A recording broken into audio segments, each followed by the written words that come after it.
This episode of Girl Influence Power is brought to you by Kollectin.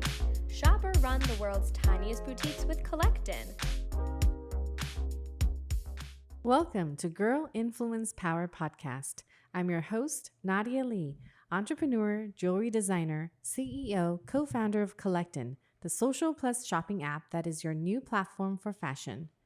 Thank you for tuning in live on Castbox. This episode is brought to you by Kollectin in partnership with Castbox.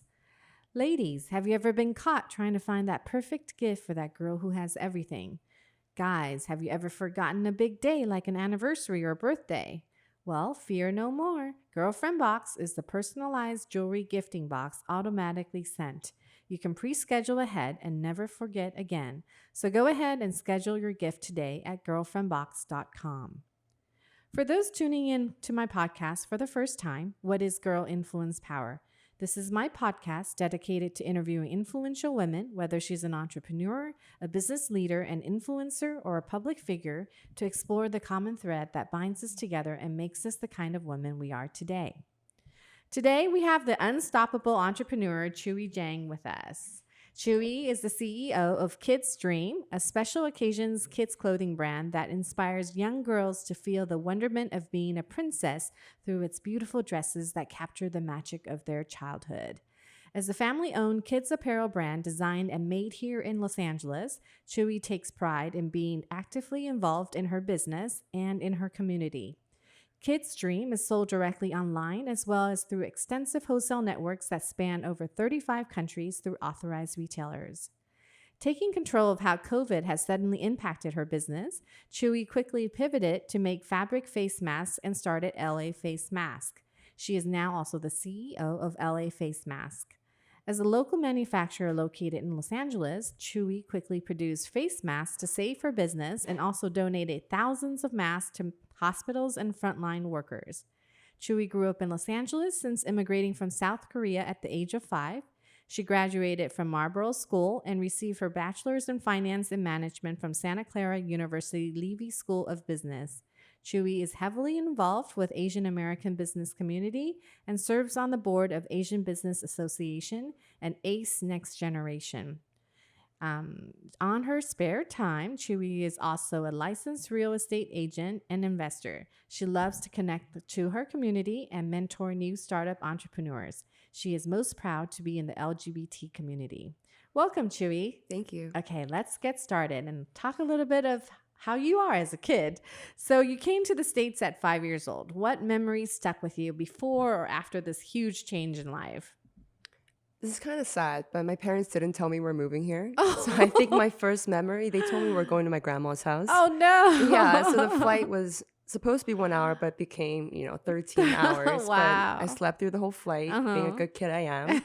I came here and was like, what is all these people? Like, why are they so tall? Why are they white? Like, who are these people? Right. So I think I was only 5, but I remember being in shock. Yeah, of, like, obviously. where am I? Right. I think second memory I have is there was a McDonald's in near the apartment that I lived in Koreatown. Right. Just like holding my mom and dad's hand, just walking to McDonald's and the playground area, Right. having the best time. Oh, that's nice.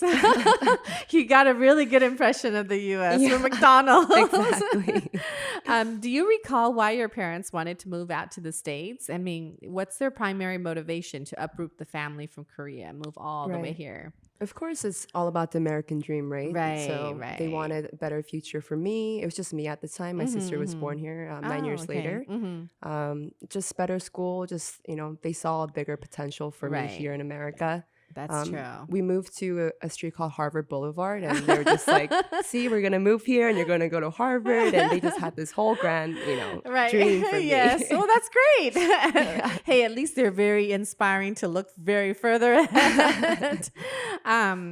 So your parents were sewers back home, right? And then they started their business here in the States. What can you remember about their beginning as an entrepreneur? It must be really hard. Yeah, I mean, they started their company in Korea when they were like 21, 22. So very young entrepreneurs there too. So when they first moved here, thank God the garment district is right here in LA. So they were able to find jobs right away. When we first moved here, it was a 1-bedroom apartment. I remember Right. they had sewing machines in the living room. Oh, wow. I don't really remember, but my mom always tells me that she felt really bad, that it was really dusty and there's always clothes in the room. Right. But I never really thought much of it. I was a Right. happy child, just happy that my parents were there too. And That's true. That's true. I agree with you. And there's actually a lot of friends of mine with parents, with young kids who are worried about the COVID impacting their kid. And then I've also had older friends who tell me that no, as long as the kids feels loved, right. They don't actually even remember some of these, things that they would details that you think would matter to a parent, didn't matter to a child. Oh, yeah. That's really nice. They were busy, though. Oh, okay. They're always working. Right. Their love was there. Oh, so that's I all know. that Yeah. matters. But I think that's good because I think that's where we get our work ethics. Right. Because we watch our parents work so hard. I think that's really important. So now, what were you like when you were a kid? Are you athletic, like studious? Describe. We want to know more. More athletic. Maybe school wasn't my forte. Like maybe I didn't love it so much, but I loved just like all the sports at school. Right. Just all activities. I was in so many like extracurricular activities. Right. Asian parents, they want to like put you Academic. through all the lessons, Yes. piano, guitar, taekwondo, and like everything you can imagine. Right. At one point I was playing like 8 instruments. Oh, When I was in like wow. 5th grade. It's just a lot. Just like anything I had an interest, I'm like, okay, let's take some lessons, maybe you'll be good at it. Right. They did offer a lot of that, just opportunity for me to explore what I enjoy doing. Right, that's true. And that's actually, looking back, it's it feels very stressful listening to, but I'm sure it's a good thing as a child to be exposed to all of these different great. things. Yeah. No, but the funny thing is a lot of Asian parents like academics. Right. But There was that too. Right, but the sports, Yeah. is kind of what kids really love. Yeah. Do you think like being an athlete makes an impact or really, changes the way you are as you grew up or go into business? That desire to compete. What's your take on that? Yeah. I mean, you have to love competition. Right. Like when you're in business, you do want to win, Yes. But also there's the aspect of teamwork. Yes. And in college I rowed. So that's like, there's no bigger sport than rowing as a team sport. 'Cause Right. You're literally just in a boat with 8 people and you have to move the same for the boat to move fast. That's true. Yeah. So was that hard or did you? Yeah, it's probably not the best sport to choose as a freshman year in college. Oh, wow. Our practices were at 6 a.m., and it got moved to earlier 5:30 Oh, boy. a.m. every morning, as a freshman in college. Yeah. I still, it was good. Sometimes it makes you more productive that you're so busy. Yeah. It would have been freshman 10, freshman 15 for sure if I didn't have rowing That's true. crew. That's very, very true. So did your parents always wanted you to be an entrepreneur growing up or, what were some of your aspirations? Sure. I just know that I loved the game Monopoly growing up. And I just watched my parents, always doing business. So I never really thought about any other career. Oh, so nice. when I applied for college, I just applied straight for business school. Oh, nice. Yeah. I didn't think there was any other career for me, really. So you're very focused Yeah. since you're very, very young. Now it's actually fairly typical that for Asian families that both the mom and dad build business together. Now, what was your experience with your parents and their entrepreneur journey? Was it difficult as a child being part of it? I mean, were you dragged to the office a lot? Yeah, definitely. The summer times, just helping them, flip clothing or like rip the size tickets. Right.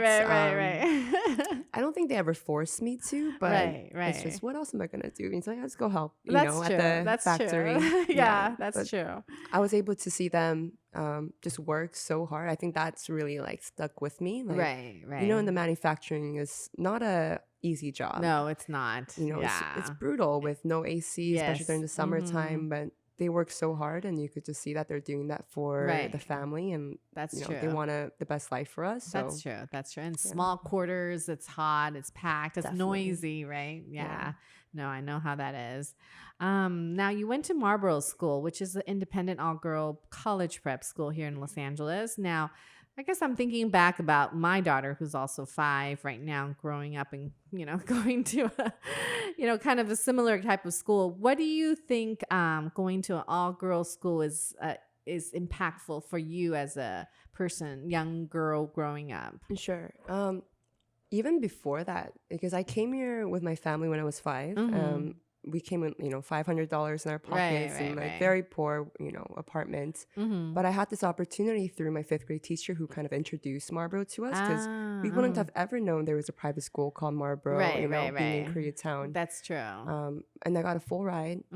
I was able to go to the school with, and just like open my eyes to so much more, That's true. than my world that in true. Koreatown. That's and, true.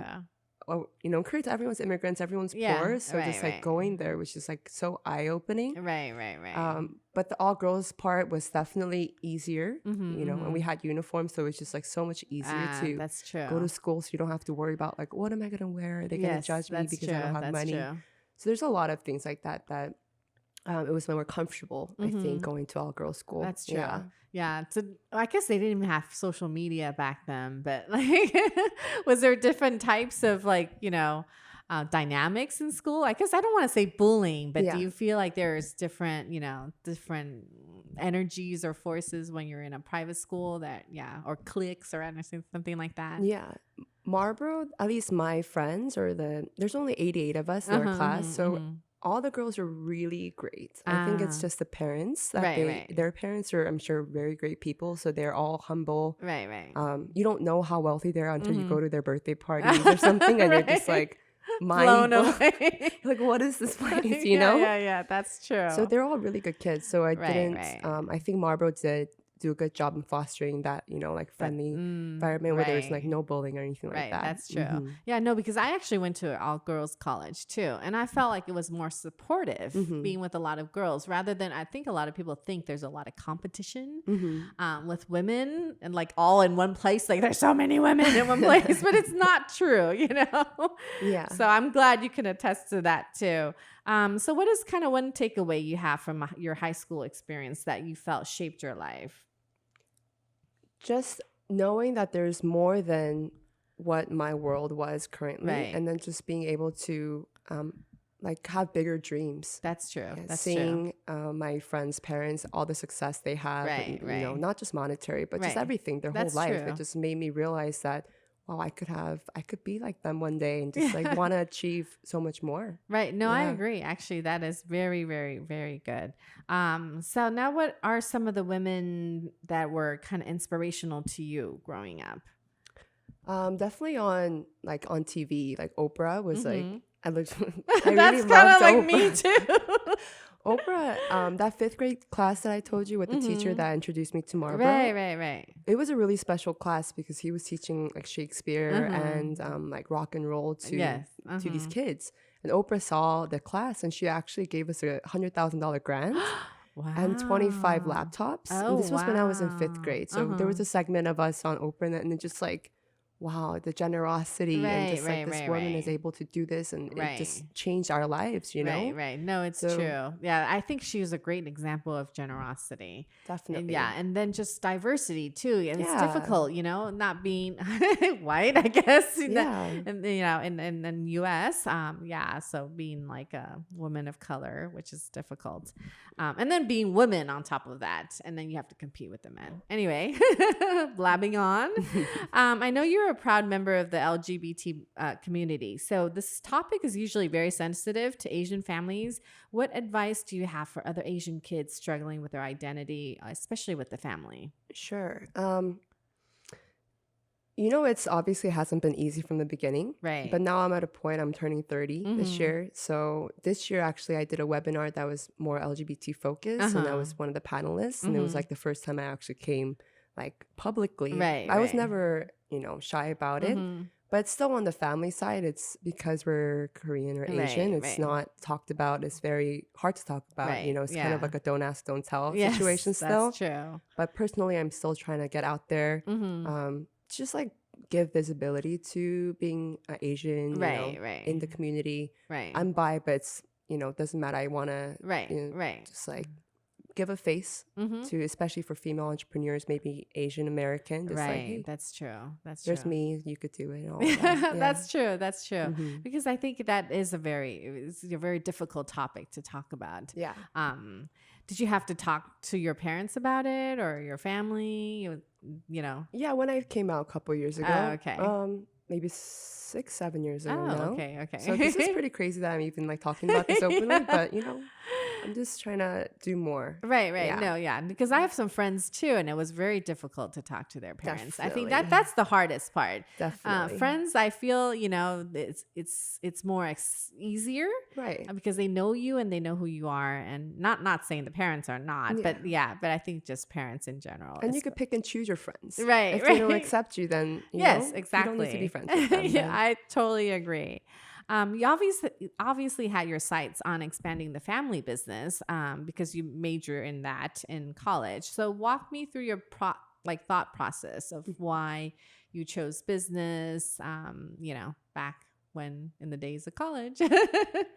So my parents were manufacturers. They were manufacturing for a company called Kidstream. And when I was about to graduate in 2012, they had the opportunity to purchase the business. So it was kind of like the perfect like timing for everything. I felt so blessed that we were having this opportunity. Right. So I majored in business. I always knew I wanted to be in business. So it was just kind of like, okay, let's go with this. Yes, you know? Let's do it as a family. Yeah, my parents were continuing the manufacturing side, and I was able to do the sales and wholesale side of the business. Oh, nice.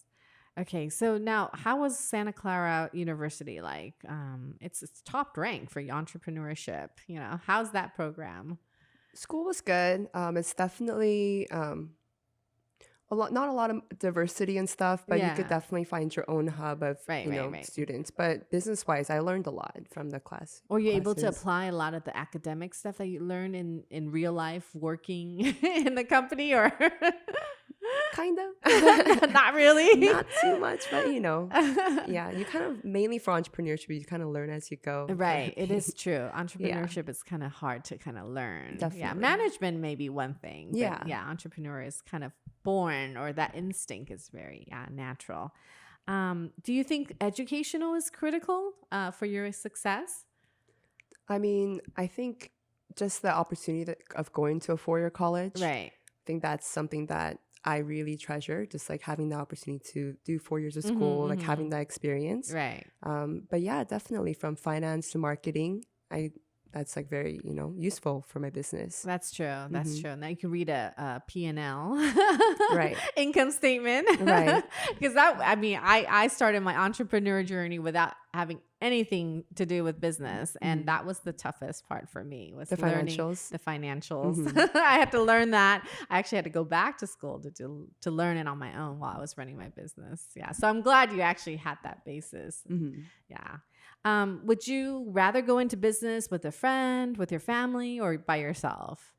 So family, it's been working out pretty great. I've been in the business with my partner before. Right. Not so great.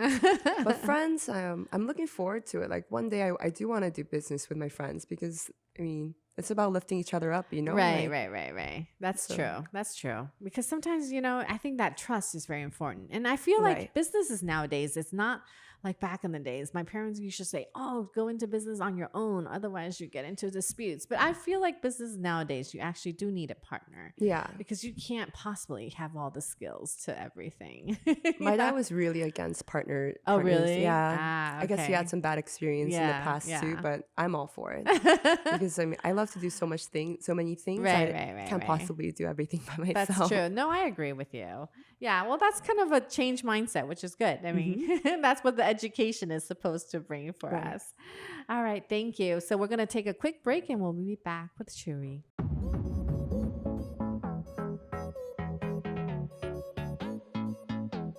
Now you can try before you buy on Kollectin. Introducing Experience, the new way to shop jewelry. Flaunt your style and express your creativity with experience. Get it today, only on Kollectin.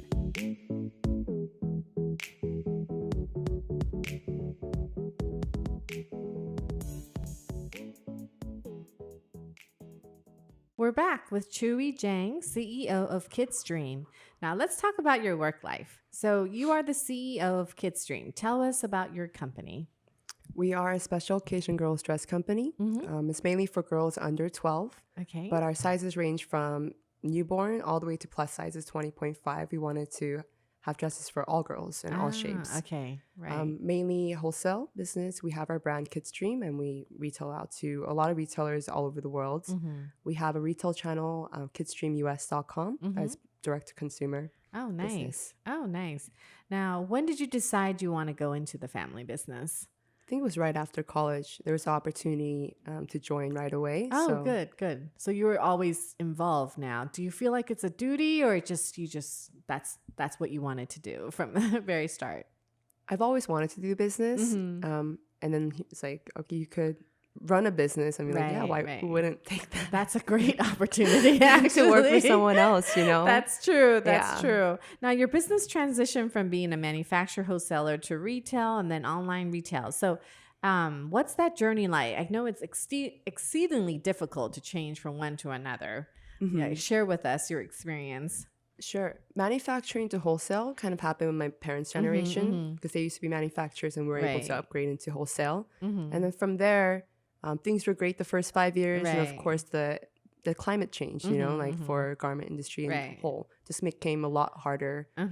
So I was spending a lot of time and energy into our social media pages. Right. And a lot of the comments that we've been getting is like, oh, where can we buy this? Where can we buy that? Right. So I'm like, okay, I think we're got enough traction so we can have our own platform. Right. So then I shifted kind of putting more energy into my retail site, which became a blessing because, you know, when COVID hit, we were able to completely transition to retail because our wholesale business was like dead. It was done. Yeah. Yeah, it's true. It's like quiet for like 3 months. Yeah. You know, nothing you've ever seen before. So it's great. No, because I see a lot of followers on your Instagram as well. That was hard. Yeah, it's hard, right? It's hard to build up social media, especially as one lone brand, I feel like, you know, and like you're out there with like everybody else. Now, is it difficult working alongside with your parents? I'm assuming they must both have very strong personalities.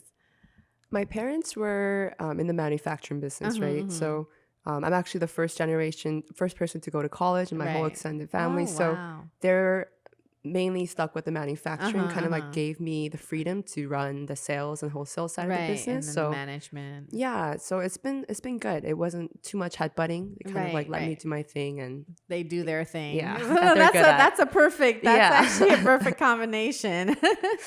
Now, when you have like a new idea for a business, who do you bring it to? Like first, is it your parents or do you have a mentor? I mean, who do you bounce off ideas? Well, this year I have a consultant on board, Wendy. So it's been me and her, you know, speaking, trying to figure out what's next for the business. Right. I think everyone's thinking about what are we gonna do? Right. How are we going to pivot? Right. How long is this gonna last? Exactly. No, I totally get it because the fashion landscape really changed. I mean, dramatically, even just from COVID and also from like a couple years ago, you saw that big shift from, you know, direct from to wholesale stores to now like e-commerce. Right. Now, what are your hopes for the fashion industry? I think there's a big trend with people shopping local and you know, supporting small businesses. Right. Hopefully that continues. Right. There's no way we could compete with the big guys, you That's know, true. but like That's having true. our unique brand identity, having people that we connect with through our social media and, you know, just our tribe. Hopefully that's what, you know, that's a success, right? No. Yeah. I agree. Like you really only need like good handful of people to really get your word out there and then your influence can then really spread. So no, I definitely get that. Is there one big mistake that you've made in business that you go, oh, I wish I didn't do that, but hey, I learned from it? What was it? I think just I started a couple businesses, but just the scope wasn't big enough. It was just like one product base so it's now, like when I start a new business, I do a lot more back, you know, make sure that everything is ready before I could jump into that project. Right. That's true. Yeah. I think I thought about it too. He's like, oh, I'm in kids business. So yeah, I'm just going to start importing this kids pajama line. It's going to work out great. Right, you know, so a lot of lessons there. That's true. That's true. So what is some of the hardest things that you have to deal with running a company day to day? During this time, there's a lot of different challenges now, because it's mainly like my employees. Right. At one point we had 13 before we closed down. Right. So trying to get people back and trying to, making sure that, I mean, we're having a tough time, but they're having a tough time, and it's family, so that's the hardest, I think. That's true. Yeah. Because it's tough because, not everybody want to weather the storm with you together. That's one thing I've realized with employees. I know not everybody wants to weather the storm together as a group. So, and then some do. And the ones that you do, you really appreciate it coming out of it. Yeah. Because it really means that you are a family to them. Yeah. So tell me about some of the projects that you're working on right now. Yeah. So since we pivoted to making face masks, that was back in late March, actually, when they told us to shut down. We luckily, because we manufacture a lot in Los Angeles, we have the whole production in LA. So we had fabric readily available, cutting, everything. So we were able to pivot really quickly to making face masks. Oh, nice. So that has saved us for this time. Yeah. And since then, we got a direct-to-garment printer so we could start customizing face masks. But this is not going to last forever. So we're trying to figure out what more new things we could do with the printer. Like I said, the special occasion is not a booming industry right now. So everyone's buying cozy wear, homeware. That's the next thing. So trying to do more casual lines, still kids, but boys and girls, trying to just offer, diversify our product base, offer more new things to our customers. So you can actually personalize and customize every pattern and print on your machine? The printer is just for the print. Okay, but we do have our in-house cutting, and we have patterns, so we can really make anything. Oh, nice. I know a lot of people love to do customize or, customize printing. That's actually a huge business. Right. And then thank you for the mask. I mean, your masks are so cute, and you have my logo and my print on it. Thank you. You're welcome. So now there's a lot of foreign competition as well, and then being domestically producing your products. What are some of the pressures, or what is it like to have a manufacturing facility here in the U.S.? It's definitely tougher now, especially when the business isn't there. A lot of them are closing down. But I guess there's a lot of brands out there, but our main strong suit was that we were made in LA. Right. Now, made in USA tag. So that was our thing. Yeah. So yes, it's a little more expensive to produce, but we could turn things around so quick. That's true. Yeah. That's actually, because that's actually a problem now with the pandemic, right? All the foreign goods are stuck there. Right. And then even if they're back working, it takes a while to get back to everything. And the shipping, and it just takes a lot of time to get anything out from China or abroad. That's true. So. Yeah, because I know the shipping during March, and I remember the shipping went up like 5 times. Yeah. It was like crazy. Yeah, the shipping by air used to be like $7 a kilogram, but in April it was like $20. No, it was kilogram. Crazy. Yeah, like we couldn't. And we're like, oh my gosh, we better just consolidate and ship once a month. Yeah, because it got crazy. Yeah, but anyway, and then ocean takes forever on top of that, and that's true. And then sometimes when something's hot, like you just want to keep going after it.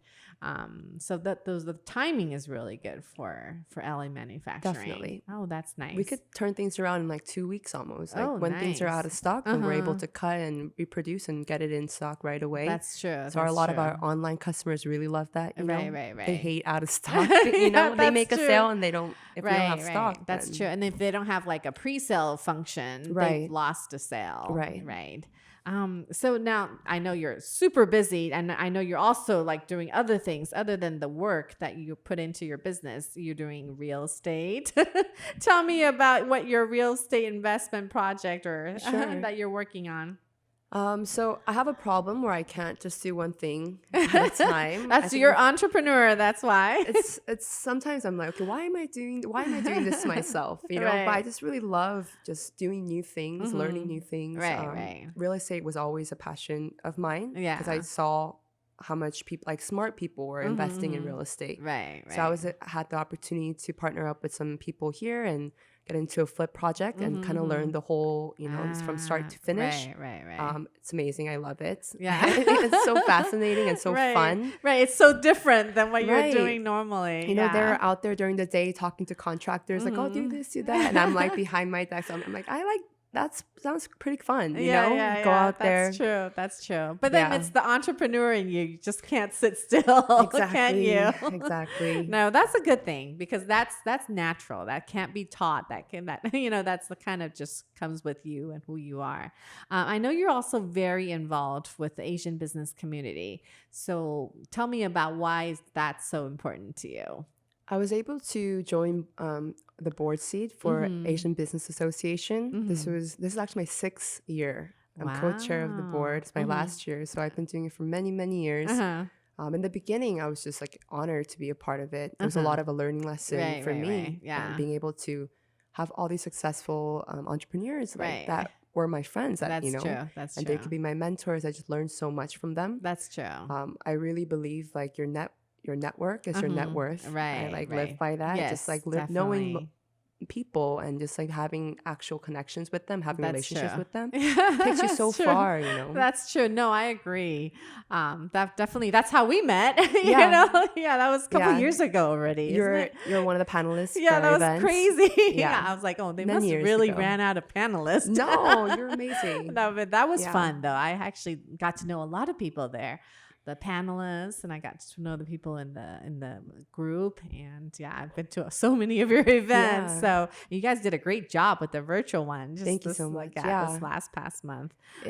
It's hard being an entrepreneur, it could be lonely, especially if you don't have a community. That's of people true. That's very, very could true. support you. I mean, you have your friends, but if you're not in business, you can't really have the same conversations that you would with the other entrepreneur, where they really feel your pain. And, hey, I'm in so much debt. It's like, it's okay. My credit card's maxed out too. Like things like that makes you feel better that you're not alone. That is definitely true. And you'd be surprised. A lot of business owners like to help each other. They do. Yeah, because there's no point in competing. I mean, it's not like we're all in a different, like same business or competing for the same customers. Right. It's actually more helpful if we help each other out.